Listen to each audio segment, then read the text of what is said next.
Dans notre société moderne, l'âge est devenu un handicap, tant sur le plan professionnel que social. Les vieux voyagent ensemble, se distraient ensemble, vivent ensemble, à l'écart des plus jeunes. Dans ce contexte, la course au jeunisme, la lutte contre le vieillissement sont au cœur des préoccupations de tant d'hommes et de femmes. Si jadis, lors des mariages, bar ou bat mitzvah, ce sont les parents qui tentaient de paraître aussi jeunes que leurs enfants, désormais, ce sont les grands-parents qui, eux aussi, vont s'efforcer de se rajeunir et ressembler à leurs petits-enfants. Et c'est bien évidemment la peau, la vitrine de tout être humain, qui est l'objet de tous les soins possibles et imaginables pour la rafraîchir, chasser la moindre ride, l'ennemi juré. Dans notre parachat Tazria Metzora aussi, la peau est au centre de toutes les attentions de Dieu. En effet, la Torah raconte l'histoire d'un homme ou d'une femme qui verrait apparaître sur sa peau des lésions cutanées d'aspect lépreux. Et bizarrement, ce n'est pas le médecin qui est appelé à la rescousse, mais le Kohen, le prêtre, qui va examiner ses plaies et se transformer en dermatologue. Et si la maladie est avérée, le patient a été mis en quarantaine et éloigné du camp des enfants d'Israël jusqu'à sa guérison, conclue par une série d'offrandes au temple de Jérusalem. Et un médecin spécialisé dans ce domaine, que je remercie pour son éclairage, décelait dans ce passage du Metzora le nom donné à la personne victime de ces lésions cutanées, une formidable avancée sur son temps, puisque la science moderne a établi que la lèpre notamment est d'origine bactérienne, contrairement à d'autres dermatoses, comme certaines mycoses, eczéma, et que pour cette raison, il est indispensable d'isoler le malade pour éviter la propagation de la bactérie.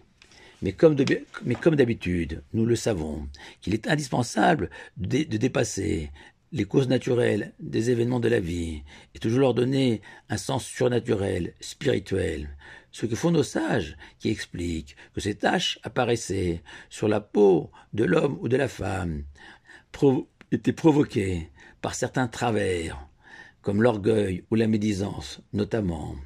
et que la correction proposée à ces défauts passe par un indispensable isolement, l'exclusion de l'orgueilleux ou du médisant, pour leur permettre de prendre du recul sur la société, sur la vie, stimuler une prise de conscience de l'infinie modestie de l'homme pour un orgueilleux, ou apprendre à porter un nouveau regard sur les hommes pour les médisants, ce que seule une période d'isolement peut favoriser. Car nous le savons, l'orgueilleux est victime de son aveuglement, d'une perte de repère, d'un imaginaire où, fort de sa réussite, de son origine notamment, l'homme se pense supérieur, une illusion, l'oubli de notre condition de simple humain, dépendant à chaque fraction de seconde du bon vouloir du Tout-Puissant, et que tout ce que nous possédons, nous le devons à sa bonté, et qu'on ne peut pas s'enorgueillir de ce qui ne nous appartient pas, et dont nous sommes seulement les gardiens tout au plus, et que l'orgueilleux est comparé à l'idolâtre selon le Talmud, car tous deux ont oublié leur Créateur. De même, le médisant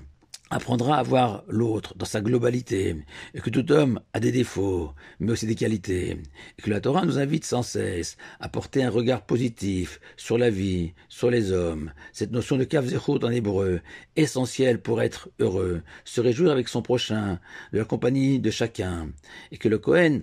descendant de Aaron, le premier grand prêtre de l'histoire, amoureux des hommes de la paix, capable de s'effacer devant son frère cadet, Moshe, incarne plus que quiconque ces deux valeurs cardinales, la modestie et l'amour du prochain, quel qu'il soit. Mais il est peut-être possible de percevoir, à travers cette préconisation de l'isolement face à une lésion cutanée, une réponse proposée par la Torah au vieillissement programmé par notre Créateur, notamment celui de la peau, qui l'abîme, la rend moins belle. En effet, la Torah appelle un vieux, un ancien, un zaken, initial selon le Talmud, de celui qui a acquis une sagesse, Zekana Chorma, grâce à la vie, grâce à sa longévité,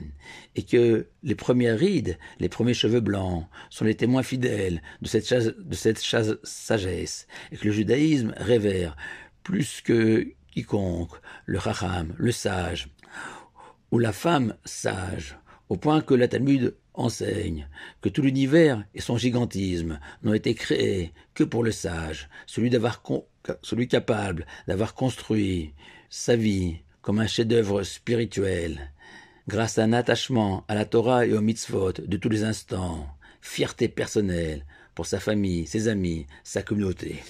Malheureusement, cet éloge de la sagesse a peu de prise dans le monde de TikTok, de YouTube et des réseaux sociaux, où influenceurs et influenceuses, et non de monsieur et madame tout le monde, exhibent sans cesse leur beauté, leurs vacances, leurs habits, leurs repas, leurs performances physiques, instillant sans cesse cette idée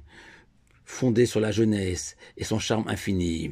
et que seul un recul, une mise en retrait de ce monde artificiel est indispensable pour prendre conscience de cette idée majeure, que mamie et papy sont vieux sans doute, mais qu'ils sont les détenteurs d'une sagesse que les plus jeunes n'ont pas toujours, gardiens d'une tradition, témoins d'une histoire, d'un passé, que mamie n'est pas seulement une cuisinière hors pair, et son mari un papy gâteau, vrai peut-être, mais très loin de la vision de nos anciens, selon la Torah. Mamie et papy sont des héros qui ont traversé la vie en évitant tous ces écueils, ces récifs, les tempêtes.